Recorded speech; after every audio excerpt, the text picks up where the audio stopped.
ሰላም ሰላም ውድ ቤተሰቦቼ እንዴት ናችሁ? ደህና ናችሁ? አዳሩ እንዴት ነው? ቆይታ እንዴት ነው? ሁሉ ሰላም፣ ሁሉ መልካም፣ ፈጣሪ ይመስገን። እኔ ጋር ሁሉም ሰላም ነው፣ ሁሉ መልካም ነው። ጌታ ስም ይባረክ። ምን ሊበል ወይኔ በላቸው ይላል ሰውየው። እናንተ አብርሃም ምን እየሆነ ነው? ወይኔ ውርደት፣ ወይኔ ውርደት። ሄርሜላ ኖራ ኖራ ኖራ በመጨረሻ የልጅ ጠባቂ ሰራተኛ ሆነች። ሩታ ሚስት ሄርሜላ ሰራተኛ። እንደዚህ ነው እንግዲህ።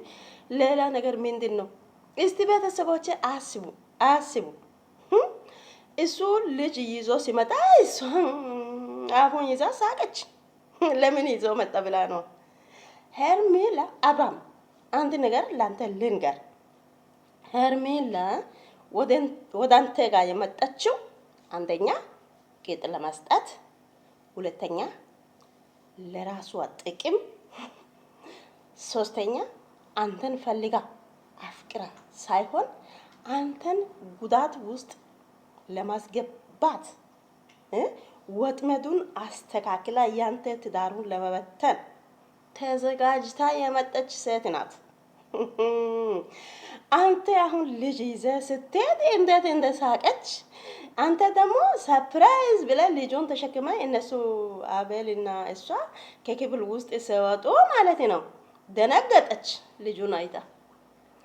አንተ ቆይ ነግሬያለሁ። ሄርሜላ ወደ አንተ ጋር የመጣችው አንደኛ ቂጡን ለመስጠት፣ ሁለተኛ ለራሷ ድራማ ለመስራት፣ ሶስተኛ አንተን አፍቅራ ወዳ ሳይሆን አንተን ወጥመድ ውስጥ ለማስገባት ከመስት ጋር ከልጅ ጋር በትዳር ሰላም እንዳልኖር ይሄንን አላማ ይዛ የመጣች ሴት ናት። አንተ ደግሞ እዚህ ጋር አይምሮ ውስጥ ምንድነው ጉንፋና ይመላል አንተ እሷን ለስራ ብላ መጣች። አንተ ደግሞ እሷ እውነት አፍቅራ እውነት ወዳ መጣች ብለህ አንተ ደግሞ ልጁን ተሸክሞ ወደ እሷ ጋር ለአንተ ቆይ ሄርሜላ ልጅ ጠብቃ ቤት ውስጥ የምትቀመጥ ሴት ትመስላለች እንዴ? ለአንተ ሰራተኛ ትመስላለች? ወይኔ ሄርሜላ ጉድ ሆነሻል። ልጁን ተሸክመሽ ቤት ውስጥ ቁጭ በይ። አብርሃምና የሩታ ሰራተኛ ነሽ። አሁን ደግሞ እንደዚህ ነው እንግዲህ። ቤተሰቦች ልክ አይደለም። የኔ ሀሳቡን እስቲ እናንተ የተረዳችሁት እስቲ በኮሜንት ስር ላይ ያስቀምጡ። መጀመሪያ ሄርሜላ ሲመጣ ለራሷ ለጥቅም ብላ ነው። ከዛም በየቦታ ከሱ ጋር ሆቴል ምናምን እየዞረች ቅጥ እየሰጠች ቆየች። ከዛ በኋላ ድራማ መስራት ጀመረች። በዛም ሆና ትዳሩን የነሱ ትዳሩን በትና ከዛ በኋላ በመጨረሻ ጊዜ የአብርሃም ሰራተኛ ሆነች። ኢየሱስ እስቲ ቤተሰቦቼ እናንተ ምን ትላላችሁ? እግዚአብሔርን በኮሜንት ላይ ጻፉ እስቲ። ሩታ ሚስት ሄርሜላ ሰራተኛ ልጅ ጠባቂ ናት። እንደዚህ ነው እንግዲህ። ልጅቱን አምጥቶ ለሄርሜላ ሰጠ። ልጁን አምጥቶ ለሄርሜላ ሰጠ። ሄርሜላ ደግሞ እሱን ልጁን ይዞ ሲገባ ደነገጠች። እንዲህ ሆነች። ለምን ይዞ የመጣ ማለት እኮ ነው። ቆይ አብርሃም አንተ ስታስብ ሄርሜላ ያንተ ልጅ የምጠብቅ ሰው ትመስላለች? እሷ ካንተ ጋር አሻሸ ገዳሜ ብላ ወዲህ ወዲያ ለማድ ነው። አንተ ልጅ ይዘ ስትቀመጥ እሷ ደስተኛ ትሆናለች ብለህ ታስባለህ? ከዛም ደግሞ ከእናቱን ልጁን ነጥቀ አምጥተ በዛ የማይሆን ሰው ጋር ልጁን አስቀምጠ በዛም ደግሞ እኔ ያሳዝነኝ ልጁ ነው። እኔ ያሳዝነኝ እግዚአብሔርን ልጁ ነው። ገና 3 ወር ህፃን ልጅ በአልጋ ላይ ይሄ እኮ ለህፃናቶች ይሄ እኮ አይችልም። መተነፈስ እንኳን አይችሉም እኮ ህፃናቶች። አንተ ጋር አይምሮ የሌለ አይምሮ የማይሰራ ሰው ነው እግዚአብሔርን። አንተ የልጅ አባት ነህ። አሁን ጌታን አንተ የልጅ አባት ነህ። አብርሃም 3 ወር ያልሞላ ልጅ ወስደ በማኝታ ላይ አስቀምጠ በደረት ላይ ታስተኛለህ? ልጁ እንዴት አይን ብቻ አውጥቶ ልጁ እንዴት እንደሚሆን እግዚአብሔርን አንገበገበኝ። እንደውም ኃጢአት አይደለም አብርሃም፣ ላንተ ኃጢአት አይደለም ይሄ ነገር አንተ ቆይ በኢየሱስም እግዚአብሔርም ቅድም የልጁ አይኑ ልጁን ፊቱን አይቼ እምባ መጣ። እግዚአብሔርን አንተ ስታስብ ሄርሜላ ልጅ ጠብቃ ቤት ውስጥ የምትቀመጥ ትመስላለች። አንተን ወዳ ፍቅራ ነው የመጣችው። ያንተ ትዳሩን በትና ካንተ ጋር አሸሸ ገዳሜ እያለች በሆቴል የምትዞር ልጅ ላንተ ልጅ ጠብቃ ቤት ውስጥ የምትቀመጥ ሴት ትመስላለች። ወደ እሷ ጋር ልጁን ከእናቷ ነጥቀ እችት ልጅቷ ጋር ይዘህ ትመጣለህ ልጁን። አንተ ቆይ አእምሮ ያለ ሰው ነህ። እግዚአብሔርን የልጅ አባት ነህ አንተ። ልጅ አባት ቢሆን እንደዚህ አታረግም ነበር። ልጁ አድጎ እራሱ እስከምችል ድረስ በኢየሱስ ስም እግዚአብሔርን እንዴት እንዳስጠላኝ የእናንተ ሁኔታ እግዚአብሔርን አስጠልቶኛል። የሩታ ነገር ደግሞ አዲስ አይደለም። ሩታ ባንቺ በኩል ቢሆንም እኔም ቢሆንም አረጋለሁ፣ ግን ለልጅ ስትይ ትንሽ ታይ፣ ሁሉም ነገር ቀዝቀዝ ይበልና ታይ። ፉክክር ውስጥ አትግቢ ሩታዬ፣ ታይ በቃ። እኛ ሁላችንም ያንቺ ጎን ነን። ባንቺ በኩል ሆነን ሁሌ እናወራለን። በተቻለ መጠን ሀሳብ እንሰጣለን። አብርሃምን አትይ። በህግ ቆመሽ ልጁን ወስደሽ እዙ ሄዶ መጥቶ አይሰለችሽም? አንቺን ደግሞ ሄዶ መጥቶ ቤቴ ነው መቼ ሰራ ቤቱን?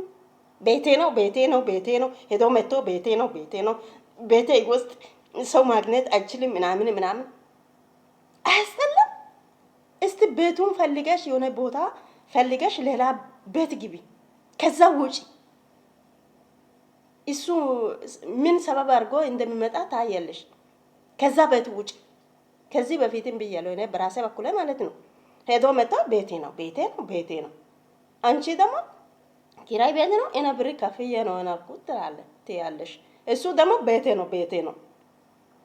አያስጠላም? አይደብርም? እናንተን ቆይ ጌታን እንዴት እንደሚደብር ያስጠላኛል። እግዚአብሔርን ምንድን ነው አብርሃም እንደውም ከኔ በዓለም ውስጥ ከኔ ሌላ ሰው የለም እያለ እኮ ነው።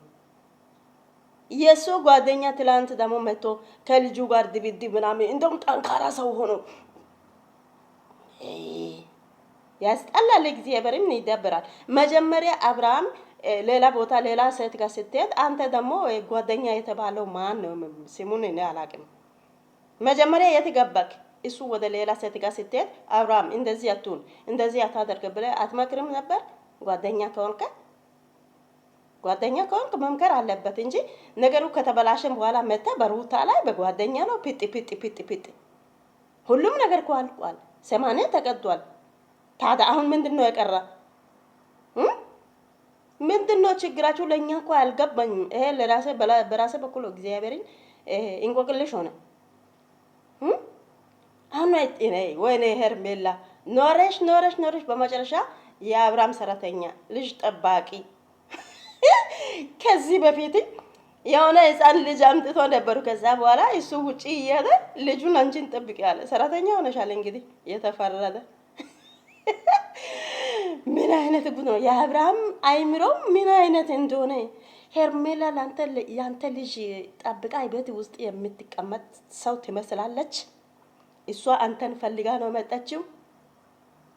ለኔ እኮ ያልገባኝ ነገር ይሄ ነው። አንተ እሷን ከልጅ ጋር አስቀምጠ ወደ ሌላ ቦታ አንተ ስትሄድ ያንተ ልጅ የምጠብቅ ትመስላለች ሄርሜላ። አንተ አእምሮ ውስጥ ምን ነው? ጉንፋን ነው እንደ ያለው ጌታ። እስቲ ቅርብ ያላችሁት የሱ ጓደኞችን ቢሆንም እስቲ ምከሩ እሱን። ሄርሜላ ኖራ የልጅ ጠባቂ መሆኑን እኔ መቼ አወቅኩኝ? እሷን ደነገጠችው። ቤተሰቦች እሷን ደነገጠችው። ልጁን ይዞ መጣ። እሱ ሰርፕራይዝ ብሎ ሲያይ እንዴ ነው ሆነችው። አትወድም እኮ እሷ ለአብርሃም ፍቅር ሳይሆን እሷ ቅድም እኔ ያልኩትን እሱን ለመስጠት ነው እንጂ ከእሷ ጋር ለመኖር አይደለም። አፍቅራ ወዳ አይደለም ነገር ያለው አብርሃም ምን አይነት አስተሳሰብ ነው ያለው በአእምሮ ውስጥ? እግዚአብሔርን በጣም ነው አደበረኝ። ከዘም ልጁ በጣም ነው ያሳዘኘኝ ጌታን በኢየሱስ ስም። እንደውም ባይወለድ ይሻል ነበር። እግዚአብሔርን ባይወለድ ይሻል ነበር። እንደዚህ ልጁ ከተወለደ በኋላ ከምሰቃይ ባይወለድ ይሻል ነበር። ድራማም ይሁን ደግሞ የእውነት ይሁን ያስጠላል። እግዚአብሔርን ያስጠላል። በልጅ ላይ መጫወት፣ በልጅ ላይ እናንተ ቆይ ብራታችሁ ነው ልጁን ህፃኑን ይዛችሁ መታችሁ በሚዲያ ላይ የምትጫወቱት? ብራታችሁ ነው? ሌላ ነገር ለመስራት ሌላ ነገር ለማድረግ አታችሁ ነው? በህፃን ላይ እንዲህ አድርጋችሁ ለህፃን ምንድነው የህፃን ወተት መግዣ አጣችሁ ነው እንዴ? የገረመኝ ነገር ይሄ እኮ ነው። እውነት መግዣ አጣችሁ ነው? በልጁ ላይ እንደዚህ ሶሻል ሚዲያ ልጁን አምጥታችሁ ወዲህ ወዲያ ያረጋችሁ በህዝብ ፊት ህፃኑ ምንም የማያውቅ ልጅ እንደዚህ የምታደርጉት አያስጠላም? አብርሃም ደግሞ አንተ ልጁን በዚህ በኩል እንደዚህ አድርገ አቅፈ ልጅቷን ደግሞ ትስማለህ አንተ። እግዚአብሔርን እንደው እንዳንተ አይነት ወንድ ባይወለድ ይሻላል። ይሄ ህፃኑ ለምን ተወለደ? እግዚአብሔርን ለምን ተወለደ? ይሄ ስቃይ ከማየት ይሄን ነገር ሁሉ ልጁ በኋላ ያያል። ሁሉም ነገር ያያል። ምን አይነት ሰው እናንተ እንደነበራችሁ ይሄ ልጁ በኋላ ያያል። ቢዶ ይሄ ይቀመጣል። ለእናንተ ሼም ነው። እግዚአብሔርን ሼም ነው። እስቲ በእግዚአብሔር ስነ ስርዓት ያዙ። ሩታይ ልጁን ያዥና በህግ ቆመሽ ልጁ እስከሚያድግ ድረስ ልጁን ወስደሽ ከዛ ቤት ውጪ። ምክንያቱም እሱ እዛ ቤት ሰበብ አድርጎ መጥቶ ቤቴ ነው እንደሰራ ሰው ሆኖ ቤቴ ነው። እኔ አብርሃም እንደው ፊቱ ማቶ እንዴት እንዳስጠላኝ እግዚአብሔር። የሱ ሁኔታ ሁሉ ያስጠላል። ምን አይነት ሰው እንደሆነ በኢየሱስ በልጅ ላይ ሌላ ነገር ይቀር። በልጅ ላይ ብሩም በልጅ ላይ ለልጅ መግዣ ወተት መግዣ ልብስ መግዣ አጣችሁ ነው ልጁን ሶሻል ሚዲያ አምጥታችሁ ብር የምትሰበስቡት። ጌታን ሼም ነው። አብርሃም ይሄንን አይምሮ ያንተው እውነቱን ሄድና ጸበል ውስጥ ግባና አጥበው። አይምሮ ውስጡን አጥበው። ሌላ ነገር ምን እንላለን? ጌታን በጣም ይደብራል። ጌታን ለምን ታደርጋላችሁ እንደዚህ በህፃን ላይ? ሄርሜላ ኖራ ከአብርሃም ጋር የሸሸ ገዳሜ ብላ በመጨረሻ ላይ ሰራተኛ ሆነች። ወይኔ በጣም ያሳዝናል። ወይኔ በላችሁ። ሄርሜላ ከዚህ ሁሉ አንቺ ይህንን ጣጣ ውስጥ ባትገቢ ጥሩ ነበር። አብርሃም ከአንቺ ጋር የሸሸ ገዳሜ ብሎ መጨረሻ ላይ አንቺን የልጅ ጠባቂ ሰራተኛ ሞግዚት አረገሽ።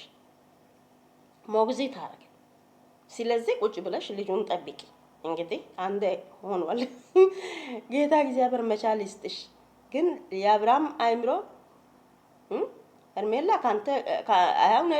ካንተ ጋር የምትኖር ሰው አይደለችም። አንደኛ ማወቅ አለበት። ያንተ ደግሞ ልጅ የምትጠብቅ ሴት አይደለችም።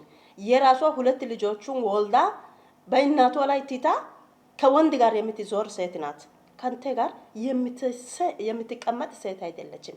ያንተ የራሷን ትታ መጣ ያንተ ልጅ ትጠብቃለች ብለህ ታስባለህ? ምን አይነት አስተሳሰብ ነው? ቆይ አንተ ከወዷ የወጣ ልጆቹን ትታ የወጣች ሴት እኮ ናት። ያንተ ልጅ ትጠብቃለች ብለህ ታስባለህ? ምን አይነት አይምሮ ነው? ቆይ አብርሃም ቅድም ነገር ያለው መግቢያ ላይ ሄርሜላ ወደ አንተ ጋር መጣችው። አንደኛ ቅጥ ለመስጠት፣ ሁለተኛ በራሷ ለጥቅም ብላ ነው፣ ሶስተኛ ድራማ ለመስራት ነው እንጂ ያንተ ልጅ ለመጠበቅ አይደለም። አንተ ራሱ ልጅ አምጥታ ከልጅ ጋር አንተ እንድትቀመጥ አትፈልግም። ምክንያቱም እሷ ካንተ ጋር ሻሸ ገዳም ብላ በሆቴል መዞር ነው፣ በየቦታው መገናኘት ነው፣ የማይሆን ነገር ማድረግ ነው እንጂ አንተ ልጅ ተሸክመ ቤት ውስጥ መቀመጥ እሱ አትፈልጋትም። አብርሃም ኩሩ ሲማ አንተ ከሷ ጋር ለመኖር ከሷ ጋር ሻሸ ገዳም ለማለት ከፈለክ ልጁን ለእናት ስጥና ከዛ በኋላ የፈለገው ሁን። በልጅ ላይ ድርድር የለም፣ በልጅ ላይ ቀልድ የለም፣ ጨዋታ የለም። ህፃኑ ምን የማቅ ልጅ ሶሻል ሚዲያ አምጥታችሁ አትጫወቱ። በእግዚአብሔር አትጫወቱ። ልጁ እግዚአብሔርን ያሳዘነኝ። እናንተ እንደውም ትንሽ አታፍሩም? እግዚአብሔርን በእግዚአብሔር እስቲ በእግዚአብሔር እናንተ መግዣ ልብስ መግዣ ለልጁ ወተት መግዣ ካጣችሁ እኛ ሰብስበን እንሰጣለን። ጌታን በልጁ ላይ አትጫወቱ። ልጅ ቀልድ አይደለም። በልጅ ላይ ድራማ መስራት አይደለም። ምንም የማያውቅ ልጅ በተረት ላይ አስተኝታችሁ ወዲያ ማድረግ አብርሃም አባት አይደለም። ጌታን የአብርሃም አባት አይደለም። አባት እኮ ልጁን እንደዚህ አያደርግም። በዚህ እድሜ ላይ ልጁ ይሄ ትንሽ ነገር እንደዚህ ሲሆን ይሰባብራል። አጥንቱ ትንሽ ስለሆነ አይችልም። እሱም እንዴ ልጁን እየገለባበጠ ልጁን በደረት ላይ እያስተኛ ምን እየሰቃየ ልጁን በዚህ አቅፎ ልጅቷን ደግሞ እየሳመ ምን እየሆነ ባለጌ ናችሁ። እግዚአብሔርን ባለጌ ናችሁ እናንተ። እጭ ሲያስጠሉ ጌታ እግዚአብሔር ለእናንተ እንደው ልቦና ይስጣችሁ። እንደው ምን ሊበል ይሄ ልጅ ከእናንተ እንደው ሞቶ ቢገለገል ጥሩ ነው። ጌታን እናንተ እንደዚህ ሶሻል ሚዲያ አምጥታችሁ ልጁን ከምትጫወቱ ሞቶ ቢገለገል ይሄ የእናንተ ጉድ የእናንተ ድራማ ተመልሶ አይቶ ከሚቆጭ ሞት ነው የሚሻለው። ምንድን ነው ይሄ? የሩታ እናት ለምን መታ ልጁን አትወስድም? የአብርሃም እናት መቶ ቤተሰቦች መቶ ለምን ልጁን አይወስዱም? እራሳው እንደፈለገ ይሁኑ። አንተ ተወልዷል። የተወለደ ልጅ መጠበቅ ግዴታ ነው። ቤተሰብ ደግሞ እዛም እዚህም አሉ። ግን ለምን ዝም አሉ? ልጁ እስከሚሞት ነው። ልጁን ሶሻል ሚዲያ አውጥቶ እነሱ ሲያርግ እንደዚህ ሲያርጉ ደስ ይላችኋል? እግዚአብሔርን በጣም ማዘንኩት። እግዚአብሔርን በጣም ስሜታዊ ሆኜ ነው የመጣሁት። እስከ በዚህ ያህል ልጁ ለምን ያንገላታታል? በዚህ ያህል በልጁ ላይ ለምን ይጫወታሉ? በዚህ ያህል በልጁ ላይ ብር መሰበሰብ ለምን አስፈለገ? የአእምሮ ትንሽ ሚሞሪ አለ። ይሄ አብርሃም የሚባል ልጅ መውለድ እችላለሁ። ልጅ መውለድ ብቻ አይደለም እኮ አንተ ልጅ መውለድ ትችላለህ፣ ግን ማሳደግ ማዝ አትችልም። ይሄ የለም ሚሞሪ የለም ለአንተ። ስለዚህ ልጁን ወይ እናታቸው ጋር ስጡ። ራሳችሁ እንደሚፈልጉ እንደ ውሻ ሁኑ። መጀመሪያም ውሻ ሆናችኋል። ኦዲየንስ ሁሉ አሁን የእናንተ ነገር ሰለቹ በቃ ትቷል። ስለዚህ በእግዚአብሔር ይሄ ልጅ ባይወለድ ይሻል ነበር። እግዚአብሔርን ባይወለድ ከእናንተ ይሄ ልጅ ባይወለድ መግዣ አጣችሁ ነው። ልጁን በሶሻል ሚዲያ አምጥታችሁ ወዲህ የምትገለብጡ እናንተን ይገለብጣችሁ።